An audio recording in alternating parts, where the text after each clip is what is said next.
চাঁপাইনবাবগঞ্জের শিবগঞ্জে ককটেল ও গুলিতে জেলা পরিষদ সদস্য আব্দুস সালাম ও স্কুল শিক্ষক আব্দুল মতিনের গ্রামের বাড়িতে চলছে শোকের মাতম। ছেলেকে হারিয়ে বারবার মূর্ছা যাচ্ছেন মা। শোকে বিহ্বল স্বজন প্রতিবেশীরাও। বৃহস্পতিবার রাত 8:30টার দিকে উপজেলার রানিহাটি ডিগ্রি কলেজের সামনে এই ঘটনাটি ঘটে। পরিবার ও স্থানীয়দের অভিযোগ, নয়ালাভাঙ্গা ইউনিয়ন পরিষদের সাবেক চেয়ারম্যান বিএনপি নেতা আশরাফুল হক আশরাফ পরিকল্পিতভাবে এ হত্যাকাণ্ড ঘটিয়েছে। তাদের দাবি, সুষ্ঠু তদন্ত সাপেক্ষে অপরাধীদের শাস্তির ব্যবস্থা করবেন স্থানীয় প্রশাসন। আর পুলিশ বলছে এ ঘটনায় মামলা প্রক্রিয়াধীন এবং এখন এলাকা স্বাভাবিক রয়েছে।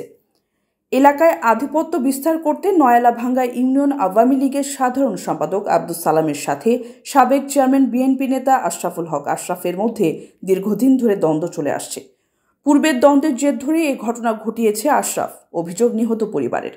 নিহতের পরিবার জানায়, গতকাল রাত 8:30টার দিকে রানিহাটি কলেজের সামনে থাকা আশ্রয়ন প্রকল্পের কাছে বসেছিলেন নয়ালাভাঙ্গা ইউনিয়ন আওয়ামী লীগের সাধারণ সম্পাদক ও জেলা পরিষদের সদস্য আব্দুস সালাম সহ তার সঙ্গীরা। এ সময় 15 থেকে 20 জন মুখে গামছা দিয়ে অতর্কিতভাবে হামলা চালায়। তাদের এলোপাথারিভাবে ককটেল বিস্ফোরণ ও গুলিতে মারা যান আব্দুস সালাম ও আব্দুল মতিন মাস্টার। আমার যে স্বামীর মৃত্যুর জন্য দায়ী হচ্ছে আশরাফের ক্যাডার বাহিনী। আশরাফ আমার স্বামীকে শেষ করে দিয়েছে। আমার স্বামী নির্দোষ। আমরা এই মৃত্যুর জন্য সন্ত্রাসী আশরাফ চেয়ারম্যানকে দায়ী করছি। তার ক্যাডার বাহিনী সব ঘটাইছে।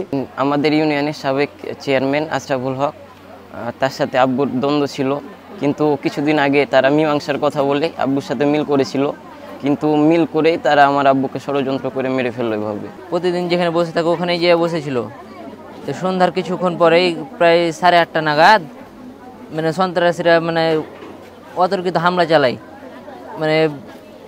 ওয়াডহেল বোমা, তারপর গুলি বিস্ফোরণ, তারপরে চাইনিজের কোপ মারে এলোপাথারিভাবে। তখন ফোন দিতে দিতে বলছে সবাই যে মারা গেছে ওখানে। আব্বু তো এগুলার সাথে জড়িত না।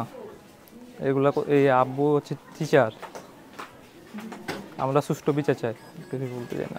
আর পুলিশের ভূমিকা নিয়েও প্রশ্ন তুলেছেন পরিবার ও স্থানীয় লোকজন। তারা বলেন, এর আগেও এ ধরনের ঘটনার শিকার হয়ে পুলিশের কাছে গেলে কোনো ব্যবস্থা গ্রহণ করা হয়নি।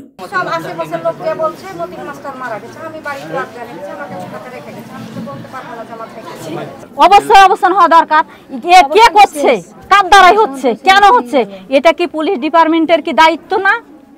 এটা কি তাদেরকে খুঁজে বের করতে হবে না? এটা তো সমাধান তাদের কাছে, আপনার আমার মতন মানুষের কাছে নাই। আপনি হয়তো পৌঁছে দিতে পারছেন, আমি পৌঁছাতে পারছি না, কিন্তু তাদের তো এটা দায়িত্ব আছে, তাদের তো এটা করা উচিত। তারা কি করছে? অবশ্যই তাদের অবহেলার জন্য আমার দেওরের আজকে মৃত্যু হলো। কালকে ঘটনা ঘটেছে, মীমাংসার কথা কয়ে ওকে নিয়ে গেছে, নিয়ে যা ওকে খুন করেছে, হত্যা করেছে, এমন ভাবে করেছে মুখের আকান নাই। এদিকে আশরাফের সাথে মোবাইলে একাধিক যোগাযোগ করা হলে তার মোবাইল নম্বর বন্ধ পাওয়া যায়। বাড়ি গিয়েও দেখা যায় তালা লাগিয়ে পালিয়েছে আশরাফের পরিবার। আপনি যে নম্বরে কল দিয়েছেন নম্বরটি এই মুহূর্তে বন্ধ আছে।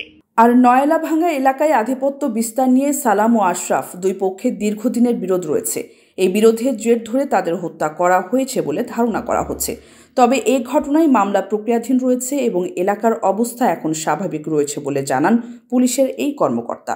আশরাফের সঙ্গে তাদের বিরোধ চলে আসতেছিল সালামদের, ওইটারই কারণে হয়তো সালামকে একা পেয়ে ওরা গুপ্ত হামলা চালায়, বোমা চাইনিজ কোরালিটা দিয়ে হামলা চালায়, ওকে আহত করছে বা তারপরে রক্তক্ষরণ হয়ে গেছে। মামলা প্রক্রিয়াধীন, আসামি গ্রেপ্তারের চেষ্টা চলতেছে।